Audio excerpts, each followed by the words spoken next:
Alors aujourd'hui, un petit exercice d'arithmétique, c'est juste du lemme chinois, mais avec des petites techniques instructives de lemme chinois dedans, plein de petites choses à garder dans les neurones bien au chaud. C'est un exercice, on va dire, agrègue à la fois interne et externe. Pour l'interne, c'est quand même du 3 étoiles, pour l'externe, on va dire, c'est du 2 étoiles. Hein. Alors, l'exercice est le suivant, on se propose de trouver tous les m entiers, tels que m est congru à 3 modulo 4 et m premier avec 120. D'abord, première question, l'histoire de se mettre dans le bain, combien y en a-t-il? Modulo 120. Évidemment, il va y en avoir, non pas tout à fait évidemment, mais en tout cas, il va y en avoir une infinité, hein, puisqu'on cherche tous les entiers. Mais modulo 120, quand on les réduit modulo 120, encore que ça demande d'avoir du sens, voilà, et ben, il va y en avoir un nombre fini. Et on demande, bon, évidemment, puisque c'est modulo 120, et le problème c'est combien y en a-t-il? Voilà. Et puis, trouver une jolie formule qui nous les donne tous. Voilà. Voilà, sur laquelle, bon, quitte à calculer, hein, évidemment, mais une formule explicite qui nous donne toute la collection de ces M-là. Voilà, c'est à vous. Alors attention, ne profitez pas que 120 est assez petit, disons, on peut aller de 1 à 120 à pied, comme ça, voilà, ou à quatre pattes, pour résoudre le problème. Hein, et mettez de la structure. De l'orgueil, mon sang! Alors, allons-y pour la solution. On va d'abord se restreindre à z sur 120z. Effectivement, si m vérifie ça et ça, d'accord, si m vérifie qu'il est congru à 3 modulo 4 et premier avec 120, si m' est égal à m plus 124', donc si m' est un élément qui est congru à m modulo 120, alors il est encore de la forme 3 plus 4k, parce que 120 est multiple de 4. Et de plus, comme on a ajouté un multiple de 120, eh ben, il est premier encore, m' est encore premier avec 120, parce que s'il y avait un diviseur commun entre m' et 120, ben, il serait aussi diviseur commun de m et 120. Donc, on peut se restreindre à z sur 120z dès que j'ai des éléments d'ailleurs entre 1 et 120. Hein, si j'ai toutes les solutions entre 1 et 120, ben, j'ai qu'à ajouter 120k' et puis j'aurai toutes mes solutions.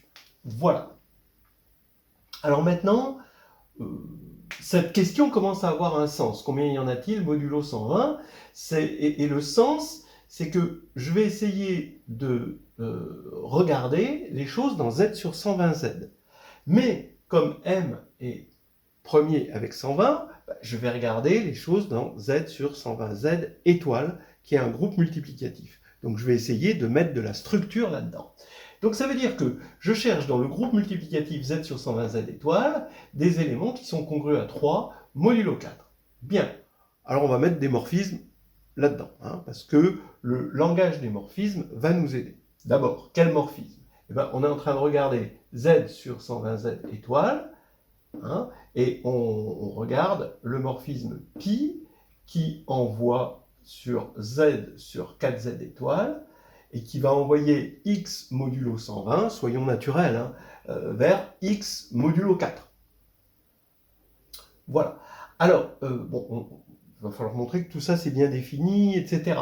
Mais si j'arrive à dire, ben, finalement, je suis en train de regarder l'image réciproque de 3 par pi, parce que c'est exactement ça que je suis en train de faire, eh bien, si j'arrive à montrer que pi est surjectif, alors ici j'ai 3 qui est premier avec 4, je vais avoir une image réciproque ici qui va être une classe modulo de noyau. Donc le cardinal, hein, d'accord, ça c'est bien connu. Hein, c'est exactement G sur ker de pi est isomorphe à in de pi. Hein. Donc ici, vous avez une bijection entre les classes modulo de noyau et ici l'image. Bon, ce qui veut dire en gros qu'il suffira pour avoir le nombre d'éléments, d'abord le cardinal du noyau, mais le cardinal du noyau, si c'est surjectif, ça ne va pas être difficile. Et deuxièmement, si on veut une description, si on veut une formule qui nous les donne tous, eh bien, il suffit d'avoir une formule qui nous donne le noyau, et qu'on va, donc ça va être, c'est comme une espèce de solution générale, et qu'on va multiplier, parce qu'on est dans un groupe multiplicatif, par une solution particulière. Et une solution particulière, vous allez voir, c'est pas difficile à trouver. Voilà. Donc on attaque cette belle histoire. Hein, j'espère que vous êtes... Là c'est quand même... On est un peu plus joyeux de rentrer dans quelque chose qui se déroule bien, plutôt que de regarder tous les nombres un par un, de 1 à 120, pour voir si ça marche bien. Bien. Alors d'abord, pi est bien défini. Ok. Oui, parce que, regardez, vous prenez 120. Alors d'abord, on a un élément qui est, vous voyez, bien défini, vous voyez, à gauche et à droite. Hein. D'abord, à gauche, vous partez d'une classe. Ben oui, comme 120 Z est inclus dans 4Z,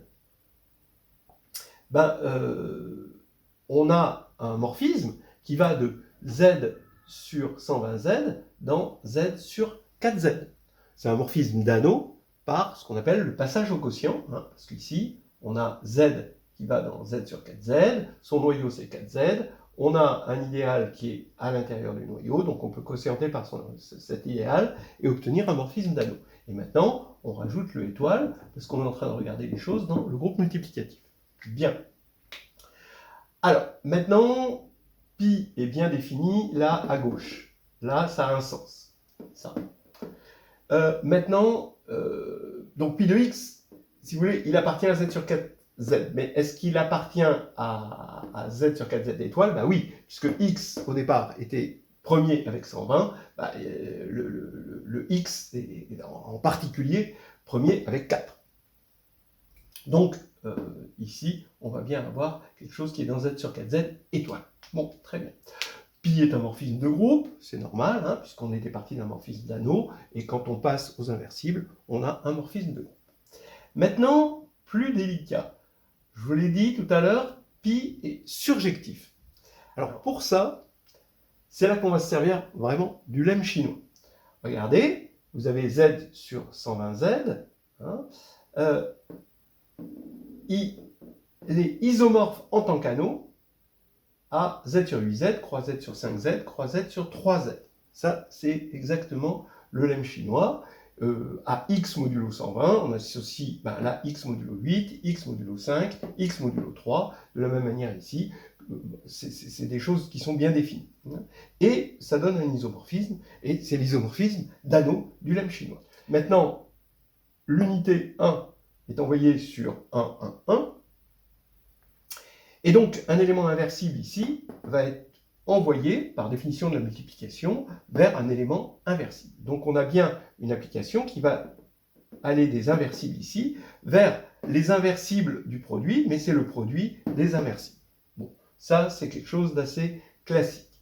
Et on a aussi une bijection, c'est-à-dire que si ici on a quelque chose d'inversible là, là et là,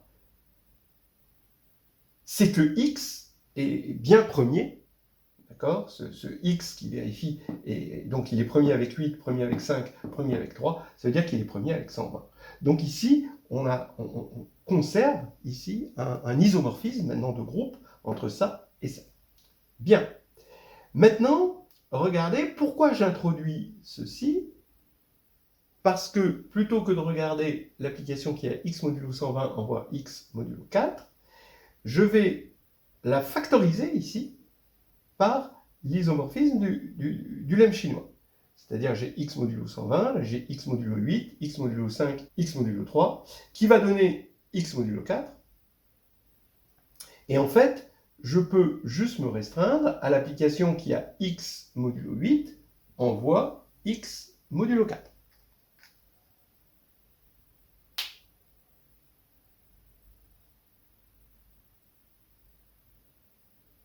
Si cette application-là, qui est bien définie encore une fois, c'est toujours pareil, hein, une fois qu'on en a vu une, on les a toutes vues, si cette application-là est surjective, alors bah, ici, ce sera surjectif. Hein. Donc je prendrai, si ici j'ai un antécédent, eh bien, je vais prendre mon antécédent ici, et je mets n'importe quoi ici, ça ira bien sur la même chose. Ce que je veux dire par là, c'est que le x modulo 4 ne dépend que de x modulo 8 et n'a aucune interaction avec celle-ci. Dès que vous avez x modulo 8, alors vous avez automatiquement x modulo 4, quel que soit ce qu'on a là. Donc vous pouvez prendre n'importe quoi ici, hein, et donc vous aurez ici, à partir du moment où ici ce sera surjectif, là, d'accord, alors vous prenez votre antécédent ici et vous remplissez n'importe comment, et donc vous avez un antécédent ici. Bien. Donc, il suffit de montrer que ça c'est surjectif. Mais ça c'est surjectif, parce que, d'abord, ça part de z donne z sur 4z, qui est une surjection, qui passe au quotient et qui reste une surjection de z sur 8z dans z sur 4z. Donc maintenant, il faut voir que dans z sur 8z étoile, on est obligé d'aller dans z sur 4z étoile. Ben oui, parce que si on est inversible ici, c'est qu'on est premier avec 8, donc on est premier avec 2, et donc comme on est premier avec 2, on est premier avec 4. C'est-à-dire qu'il y a une équivalence entre être premier avec 8 et premier avec 4. Donc en fait, à partir du moment où je prends un élément, je prends son antécédent dans z sur 8z, ben il va être automatiquement dans z sur 8z étoile. Donc je suis sûr que ici c'est surjectif. Donc je fais le point, on a l'isomorphisme du lemme chinois qui devient un isomorphisme de groupe multiplicatif ici. On a ce morphisme qui provient de passage au quotient, d'accord, et qui va nous donner une surjection de là vers là, et donc par prolongement, bah, d'accord, une surjection de là vers là, et donc z sur et donc pi est surjectif. Voilà. Alors, comme il est surjectif, c'est facile de calculer le cardinal du noyau. C'est le cardinal de lui divisé par le cardinal de lui. Donc, c'est phi, où phi, c'est l'indicatrice de l'air, phi de 120 divisé par phi de 4. Alors, phi de 120, ça va faire phi de 8, c'est-à-dire 4, fois phi de 5, c'est-à-dire 4, fois phi de 3, c'est-à-dire 2, donc ça fait 32, divisé par phi de 4, et phi de 4, ça fait 2. Bon, donc ça fait 32 sur 2, et ça fait 16. Donc, combien y en a-t-il? Eh bien, il va y en avoir 16 modulo 120. Alors, on a répondu à la question, combien y en a-t-il? Modulo 120, voilà. On a trouvé 16. Il faut trouver maintenant une formule qui va tous nous les donner. Une formule générale, voilà. Alors, alors je rappelle que j'ai appelé pi, ce morphisme de groupe multiplicatif, et je cherche maintenant, dans un premier temps, le noyau de pi, parce que j'ai un morphisme, et que quand j'ai un morphisme, et puis qui est surjectif en plus, l'image réciproque d'un élément, ça va être une classe, hein, modulo Kerpi. Donc il suffit que je trouve une solution particulière et que je multiplie par tous les éléments de Kerpi. Donc c'est ce que je vais commencer par regarder explicitement Kerpi. Donc d'abord, je vous rappelle, ce 120Z étoile, je vais mieux le voir par le lemme chinois là-dedans. Et je vous rappelle aussi que x modulo 4, là, ne dépend que de x modulo 8. C'est-à-dire, si vous me donnez x modulo 8, eh ben, je vous donne x modulo 4 directement, évidemment. Et donc, c'est indépendant de ça. Je vais regarder le noyau, au lieu de le regarder là, je vais le regarder là. Hein, disons modulo cet isomorphisme qu'on a entre là et là. Alors, ici, si j'ai 1, eh ben, j'ai ce que je veux ici, j'ai quartier libre, mais là, par contre, modulo 8, j'ai 1 ou 5, évidemment, hein, parce que j'ai 1 modulo 4, ça peut être que 1 ou 5 modulo 8. Donc, finalement, mon noyau, c'est ça. C'est le sous-groupe 1, 5 de z sur 8z étoile. Vous noterez au passage que 5 au carré, ça fait 1. Hein, on retrouve bien que le noyau est un sous-groupe. Et ici, ce que l'on veut. Alors maintenant, je vais devoir rapatrier tout ça, tout ce noyau, là-dedans, par l'isomorphisme du lemme chinois. mais ça en fait beaucoup. Donc, étant donné que j'ai une structure de groupe ici, je vais juste m'intéresser au générateur. Donc, qu'est-ce que j'ai comme générateur? Là, comme groupe additif, c'est Z sur 2Z. Ça, c'est Z sur 5Z étoiles. On sait que c'est Z sur 4Z, hein, additif. Z sur 3Z étoiles, c'est Z sur 2Z. Il y a deux éléments ici et c'est Z sur 2Z. Voilà. Alors ça, c'est bien connu, hein, que Z sur PZ étoile est cyclique, donc il est isomorphe à Z sur P-1Z, mais cette fois-ci additif. Voilà. Alors, ça veut dire que j'ai combien de générateurs? J'ai un générateur là, ici, un générateur là, un générateur là. J'ai besoin de 3 générateurs. Hein. Je peux pas contracter ce truc-là hein, par le lemme chinois. J'ai 2, 4 et 2. C'est minimal. Hein. Donc je vais être obligé de prendre 3 générateurs ici pour engendrer tout ce groupe-là. Donc, je vais prendre un générateur de Z sur 8Z étoile, c'est-à-dire ici, ici, le générateur c'est 5, et ici je vais prendre 1, 1, bien sûr. Voilà, 5, 1, 1.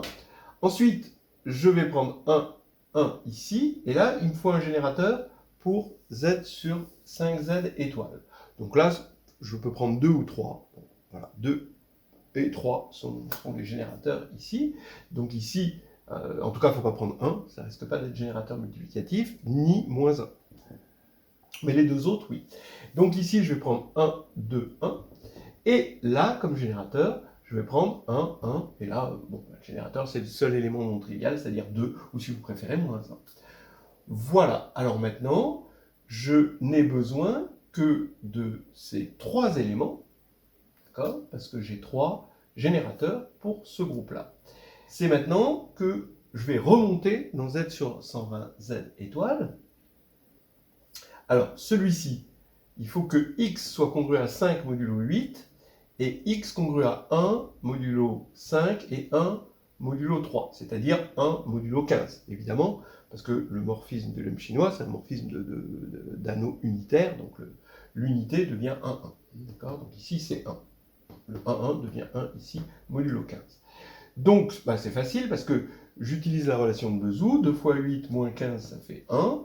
Et donc, le 5, je vais le mettre là, d'accord? Attention, il y a un strabisme là. Donc, c'est 2 fois 8 moins 5 fois 15. Et comme c'est modulo 120, bon, je préfère ajouter 120 pour avoir 61. J'aime mieux avoir des représentants entre 1 et 120. Donc, je prends 61. Celui-ci, 1, 2, 1, là pareil, hein, 2, 1, donc 1, le 1, 1, modulo 8 et modulo 3, ça devient 1 modulo 24, ici j'ai 2 modulo 5, et donc j'utilise la relation de Bezout, 5 fois 5 moins 24 égale 1. Bon, les relations de Bezout, manifestement, elles sont assez faciles, et donc je vais avoir 5 fois 5 moins 2 fois 24, j'ajoute 120 pour avoir un bon représentant, et j'ai 97. Et bon, pareil, avec 2 et 1, donc ici 2 modulo 3 et 1 modulo 40, 8 fois 5, je vais avoir 41. Ça, c'est pas difficile. Et maintenant, Kerr de pi, c'est engendré par ces 3 générateurs-là. Donc, quand on va remonter ici, par morphisme de groupe, ça va être engendré par ces 3 générateurs, mais remonter ici, c'est-à-dire, ça va être 97 puissance R, fois 61 puissance S, fois 41 puissance T, où R est compris entre 0 et 3, d'accord? Parce que le 97, là, correspond au générateur ici, là, 2, 1, 1, qui lui est d'ordre 4. Et puis les autres, ils sont d'ordre 2. Hein. Donc ça, c'est d'ordre 2, et là, c'est d'ordre 2. Donc 61 puissance S, S compris entre 0 et 1, 41 puissance T, T compris entre 0 et 1. Voilà, ça fait 4 possibilités, 2 possibilités, 2 possibilités, soit 16 possibilités en tout. Et là, c'est bon, on a notre noyau. Et maintenant, il nous faut une solution particulière.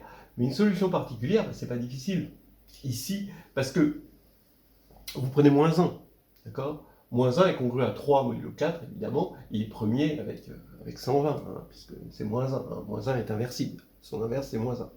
Donc, vous prenez moins 1, ça veut dire que maintenant, vous allez multiplier tout ça par moins 1. Et on a répondu à toutes les questions. Alors pour résumer, on va faire le point des choses qui étaient importantes. Hein, c'est des choses essentielles hein, dans cet exercice et qui sont essentielles dans la plupart des exercices sur le lemme chinois. 1. Z sur nz est isomorphe au produit des z sur pi chi z, où n se décompose en nombre premier comme ceci, ça on s'en sert tout le temps, c'est l'isomorphisme du lemme chinois, et pour aller de là vers là, c'est juste de la congruence, et pour aller de là vers là, on utilise l'identité de Bezout savamment. Hein. Alors quand il y en a 2, c'est facile, quand il y en a 3, faut le faire par récurrence. Maintenant, cet isomorphisme devient un isomorphisme de groupe multiplicatif, dans un premier temps de groupe multiplicatif ici étoile, et ensuite dans un deuxième temps le produit des groupes multiplicatifs. Bon. Ensuite, eh bien, on peut regarder les choses un peu plus finement, parce qu'ici on regardait les choses modulo 4, et c'est là que l'exercice devenait intéressant, c'est qu'on ne regardait pas les choses que modulo 8, on regardait les choses modulo 4. On a ici, quand R est plus grand que S, un morphisme surjectif, ici, hein, qui provient, hein, d'accord, on peut enlever le étoile, Z sur PRZ dans Z sur PSZ, c'est toujours un morphisme de congruence, qui passe à étoile, et qui est presque évidemment surjectif, parce qu'ici, quand je prends un élément, je prends le même élément modulo, le même représentant ici, modulo P puissance R, et j'ai encore quelque chose puisque ici j'avais quelque chose qui n'est pas multiple de P, et bien là j'ai encore quelque chose qui n'est pas multiple de P évidemment, donc premier avec PR. Alors ça c'est intéressant, alors on voit que c'est surjectif, ce dont on ne s'est pas servi, c'est qu'on pouvait voir aussi que c'est surjectif autrement, c'est-à-dire on calcule le noyau c'est forcément les éléments de la forme 1 plus P puissance S U, où U va de 0 à P puissance R moins S moins 1, voilà. Pour avoir tous les représentants ici. Ce noyau est de cardinal P puissance R moins S, et c'est normal, ça correspond à notre formule d'isomorphisme, puisque ici il y a phi de P puissance R éléments, ici phi de P puissance S éléments, et le rapport entre les deux, c'est P puissance R moins S. Donc bien le cardinal du noyau, pour un morphisme surjectif, c'est normal. Voilà, et on a ça. Je vous rappelle que phi de P puissance R, c'est P puissance R moins 1, facteur de P moins 1. Voilà. On s'est servi aussi, avant toute chose, du fait que quand on a un morphisme, donc là on est à l'essence des structures, dès qu'on a un morphisme, on a un isomorphisme canonique. Là, on avait un morphisme de groupe, donc G quotienté par ker phi est isomorphe à in phi, ce qui veut dire que quand on veut l'antécédent d'un élément y dans in phi, il suffit d'avoir une solution particulière, x particulière, et je multiplie par le noyau de phi pour les avoir toutes. Voilà. Et puis, on s'est aussi servi de la structure des Z sur PR étoile. Je vous rappelle que pour P impair, ça c'est cyclique, et pour P, donc cyclique et de cardinal phi de P puissance R, donc c'est isomorphe à Z sur phi de P puissance R Z, additif, et pour P égale 2, alors là c'est un peu plus compliqué, c'est presque cyclique, je vous laisse regarder ça dans un excellent livre qui s'appelle Le cours d'algèbre de Perrin.